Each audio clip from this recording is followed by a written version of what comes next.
হনুমান আকাশপথে উড়ে উড়ে যাচ্ছিল, এটির মধ্যে এক ভক্ত রাম রাম করে ডাকছে, মানে রাম রাম করে জপ করছে, কিন্তু ও জপ করছে খুব নোংরা অবস্থায়, মল করছিল।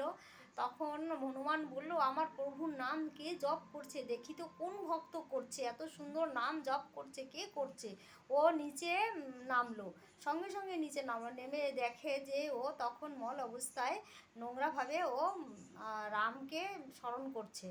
তখন ওই দেখে ঠাস করে এক চড় মেরে ও রাগে কটমটো হয়ে এক চড় মারলো, মেরে তখন ও আবার চলে আসলো রাজসভায়, এসে রামকে বলছে, হে প্রভু, আজ একজন তোমার নাম খুব জপ করছিল, কিন্তু খুব নোংরা অবস্থায় করছিল, তখন পটি করছিল, তা দেখে আমি এক ঠাস করে চড় মেরেছি।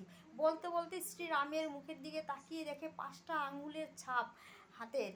হ্যাঁ, তখন প্রভু বলল, হ্যাঁ, আমার এক ভক্ত আমার নাম স্মরণ করছিল, আমি তখন তার শরীরে আবির্ভূত হয়েছিলাম, তখন আমার এই জন্যে আমার এই গালে লেগেছে। তখন হনুমান বলছে, এটা তো আমিই করেছি।